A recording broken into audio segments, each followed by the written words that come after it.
Hey guys, Ash here, and today I'm joined by Rob Waters from Nintendo Product Marketing to give us a quick run-through of Dragon Quest VII Fragments of the Forgotten Past for the 3DS. So, we're taking a look at all new content today, correct? We are, yeah. We're Awesome. taking a look at what's known as the Haven. Okay. A few other locations, so. Awesome. Yeah. Well, the Haven sounds very interesting, so let's get right in there. Continue your adventure. Set All file right. 3. Cool. Alright, so I did just actually play a little bit of this at a demo event at Comic-Con a few weeks ago, so we're looking at all new content today, is that correct? We are, that is correct. Okay. This is all new content. We haven't really shown this off quite yet, or really explained much about it. We showed a little bit off during Treehouse Live earlier this year at E3, but nothing this in-depth. Okay. Just to give a little background on the story of the game for everyone. You actually play as a fisherman's son on this lonely island out in the middle of a giant ocean, and you and your friends eventually come upon this mysterious shrine. This mysterious shrine actually makes it so you get to travel to the past, and you go on many different adventures, saving many different people and islands, which continue to appear in the present as you save them. This is a really interesting part of the game because you start out with one island and then it just continues to expand and expand. Nice. And the Haven is actually one of these islands that you come across. Alright, cool. And that's what we're going to be taking a look at today. Alright. So if you can hop on out, let's go straight to All Trades Abbey. I'm going to let you set up your classes really quick. Okay, cool. So, I think to do that, Press I'm X. going to access the menu and I'm going to check Ostrich. Yeah, Zoom. Yep. Alright, cool. Zoom. And we're going to... All Trades Abbey. All Trades Abbey. Yep. Cool. So, I think you were saying this is a bit later in the game, which is why there are so many locations already unlocked, Yep. correct? Yep. A little bit later into the game. Depends on your play style. Some players it can take 35 hours. Some people it can take a little bit longer. It just depends. And talk to the priest right there. Alright, cool. And you can change your classes. So there are over 30 vocations in Dragon Quest VII. Wow, okay. This is the most of any Dragon Quest game, and it's great. There's a lot of variety for players to choose from. There are normal human vocations. Okay. I should have said vocations, like classes. Vocations to choose from, like martial artist, or gladiator, or hero, or sage. Walking corpse. That's a vocation. And then there's also monster vocations, such Alright. as slime, walking corpse, heal slime, and some other ones. And that's where a lot of the vocation count comes from, because you're able to find what's known as monster hearts. You do not tear the heart out of the monster and use it. But you do find them within chests by defeating monsters and so on, and you're able to use them to learn their abilities and actually become the monster in battle and on the world map. Oh, wow, okay. Actually, no, I'm gonna leave her the way she is. But I'm gonna go back and change someone else. Let's see. So I made Ruff a walking corpse just because I love that name. I love the name of that vocation. That's what I've always aspired to be personally. A walking corpse? Yeah, I mean, what else would you want to be? Let's see. Sir Mervyn. I'm gonna Maybe make a him jester or a shepherd. That's true. Okay. I don't know. Walking corpse sounds pretty good. I think I'm gonna make Sir Mervyn here a martial artist. All right. I'll probably keep Oster a gladiator. Okay, there we go. If only, like, changing jobs was this easy in real life. Like, you just visit a priest, pray, and it's done. It's true. It's true. It'd be a much easier world.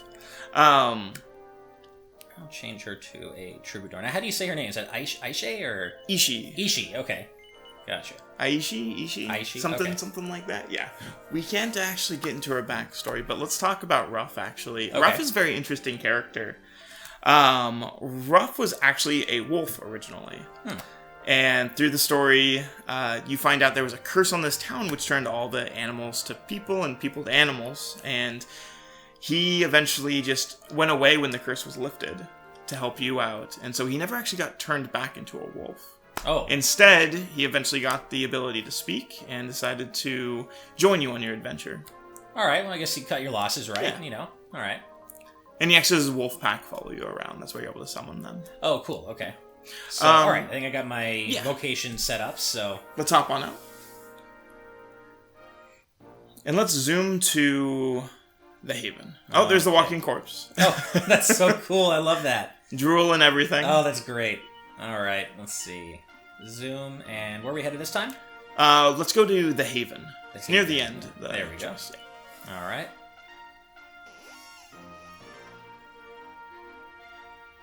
Cool.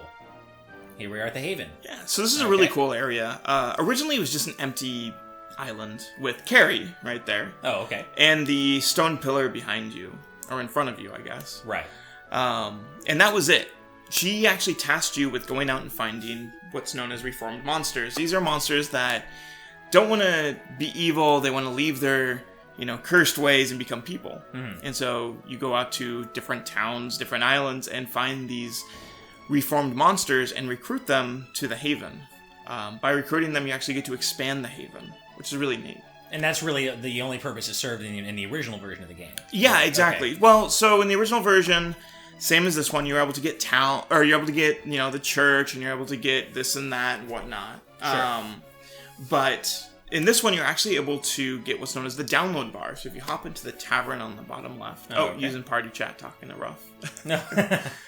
Download bar right there. Okay. You're actually able to go here and get online distributions. Oh, so these are free online distributions that we're going to be sending on out after the game's release, and there are over 50 of them. Over 50? So, okay. Yeah. And are like some free and some of them paid? Or? Oh, no, all of them are free. Wow, that's really cool. Yeah. That's a lot of stuff. Okay, a lot of free stuff. Mm-hmm. And everyone loves free stuff. And I just got a mini medal, which I assume is a good thing. Yeah, mini medals are great. Sorry, just had a little... Yep. Don't worry. All the coolness on display. All the coolness on display. Mini medals are great. After you collect a certain amount of them, you're actually able to sit there and earn different rewards. Okay. And some of them are very special rewards that you can only gain through mini medals. So. Okay, gotcha. All right, so probably want to talk to this guy again, yeah? No. We'll leave the download bar for now. So how about we go to the stone pillar? Okay, cool. So, did these will all come out after the game is released? Just kind of on a regular basis, then? Yeah. Okay, cool. Mm-hmm. So, hop on downstairs. All right. And then let's skip the... Oops. Just getting a little exercise. Up and down the stairs. All right. Oh, I did it again. I gotta position the camera before I move. There you go. There we go. Okay. Let's skip this area right here and go to the left. To the left. All right. Go in that portal. Okay. So this is a location known as Monster Meadows. Here, what you're able to do is you're able to tame monsters and bring them to Monster Meadows. Okay. In the original game, that's pretty much all you did. You tried to collect all 200 some odd monsters and get a reward. If you go talk to the butler on over there, you can actually go see some of your monsters. Okay, let's see here. So, grasslands, I assume. That's the only one that's available. So these are different habitats that you can get with the monsters. Okay. For the monsters. You can recruit monsters without their habitat, but you can't go out and see them. So if you walk around, you can actually probably go see some of the slimes, actually. And I assume that more habitats will be unlocked or revealed as you play through the game. Oh, definitely, yeah. You have to actually find blueprints for them. So you find blueprints, and then you have them created. I'm already loving the localization. Good day to you. This, of course, is slime, slurp. So, cool thing about their localization, as well as the graphics, has been completely redone from the ground up. That's awesome. Square decided to sit down with the original Japanese and retranslate and relocalize everything. So this actually has the flavor of a traditional Dragon Quest game as we know it nowadays. So this is something that you would say would appeal even to people who've already played the original version exhaustively. Definitely. Yes. Okay. Yes. Nice. I think I talked to this guy. Yeah. Oh. I don't like surprises, you see. Oh, that's so good. So let's go back to the butler. And we can actually hop on over to inside that house that you saw. Okay. Let's do that.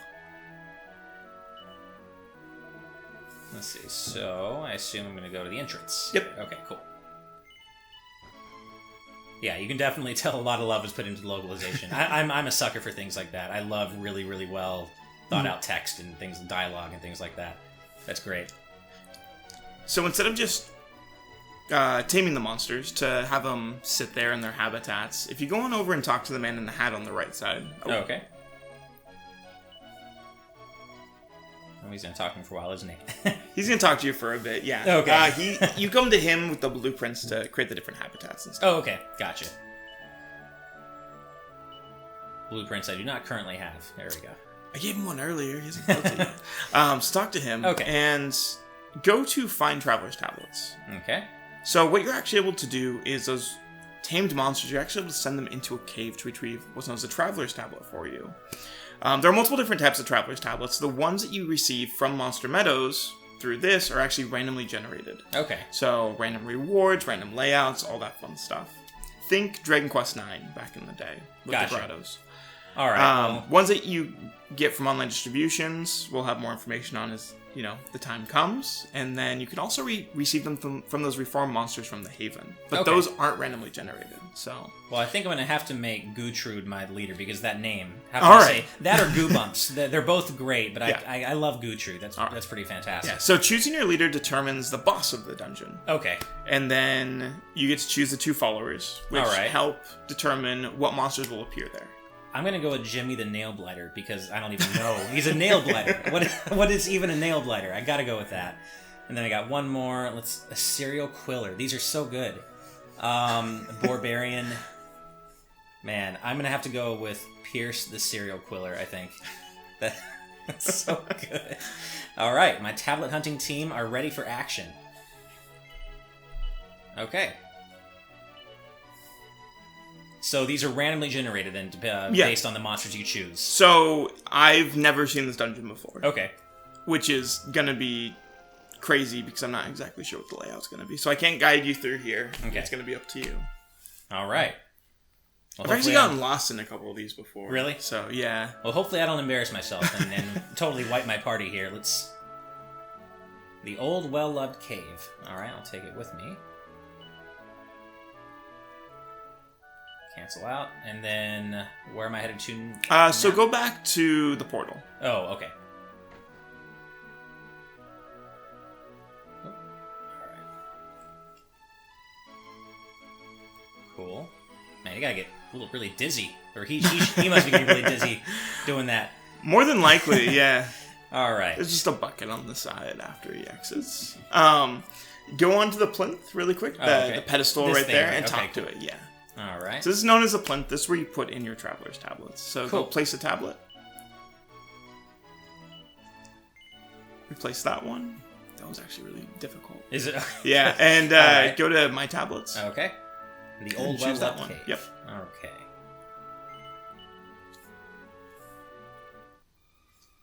Cool. Alright, so this is something you have not seen before. No. Okay. So one thing about the Traveler's Tablets is it'll take layouts from different areas of the game or actually completely redo layouts with the same look. Okay. So right now you're actually in a similar area to the Rainbow Mines early on in the game. Okay. Let's see. You still have tactics on it, it looks like. Oh, okay. So all my party members are, except for Oster, are being automatically Yes. controlled. Okay. Tactics are good because they make it so the battles go a lot quicker. Sure. But if you really want to choose their options, you definitely need to turn those off. So it's good for grinding levels. Yeah. But yeah, Well, it if can you be- want to have fine control over your party, you want Exactly. Okay, cool. Oh, it's the settings. There you go. And everyone... Oh, I see. So here the AI kind of directives and follow orders. Well, okay. Cool. So I can now select all my party members' moves. Alright. Let's do that. I'll try Crackle. Alright.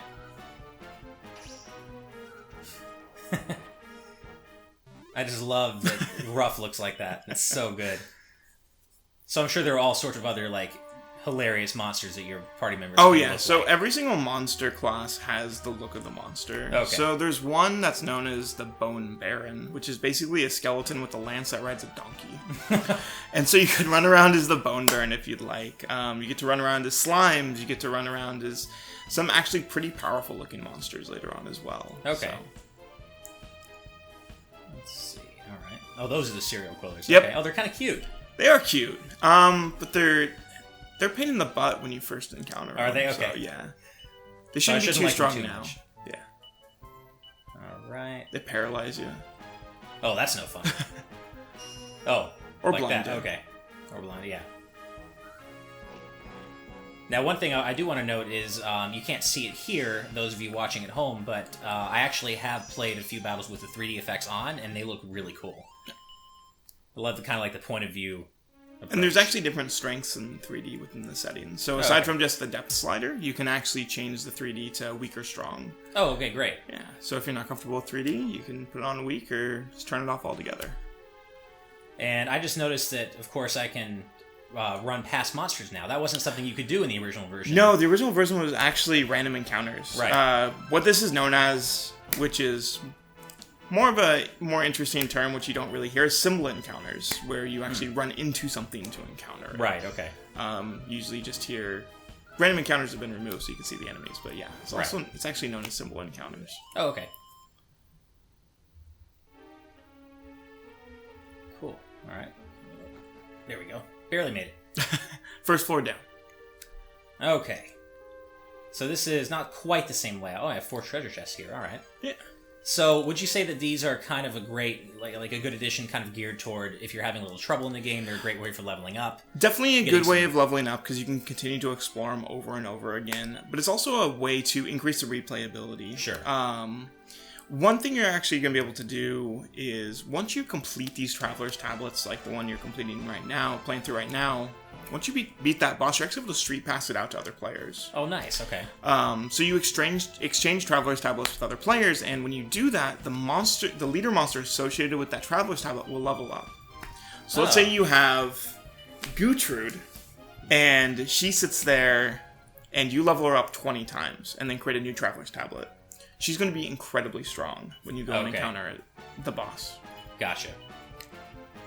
That kind of reminds me of what they did for the StreetPass functionality in the Theater Rhythm games. You get these randomly generated dungeons. Of course, they were music dungeons, but still, they had random names, and you get something different every time, and you could StreetPass them out to people. So that's pretty cool. Oh, interesting. Yeah. All right. I always think back to Dragon Quest IX. One of my favorites for the replayability with the grottos. And that's actually, I guess, where the inspiration came from. The devs talked about it during the Treehouse Live segment, where they were inspired by DQ9 to come up with a system for this. Okay. I'm just going to attack. I like that these guys are called nutters. That's fun. Well, they throw nuts at you. There's definitely a kind of a fun whimsy to the localization on those. Yeah. It's a lot of fun. Well, since they relocalized it, they definitely have more modern Dragon Quest names. Oh, okay. That you would see in like Dragon Quest Monster Joker 2 or any of the newer games in the series. Mm-hmm. I was going to try to avoid that guy. Didn't quite see him in time. So, would you say that this remake of Dragon Quest VII, is it trying to kind of appeal equally to newcomers and series veterans, or Dragon Quest VII veterans? It definitely appeals to both. And the reason is because the game has been a little bit more streamlined. Like, it takes less battles to rank up a class.